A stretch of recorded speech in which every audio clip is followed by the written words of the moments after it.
ZenDoodling is the art of drawing designs using structured patterns. When you draw a ZenDoodle, you are not only creating a work of art, but you are also focusing to create a relaxed state of mind. Going with the flow lets your mind get into a calming Zen state.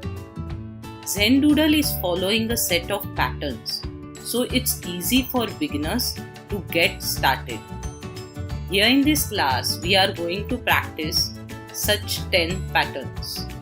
Once you get the hang of it and have a few basic patterns under your belt, invent your own patterns and see what your imagination comes up with. Remember that with ZenDoodle art, you can't fail. There is no right and wrong because there is no predetermined solution to what you are creating. Challenge yourself, play with different papers, pen thicknesses, styles and color combinations. There are no limits for your imagination. Let's get into the class.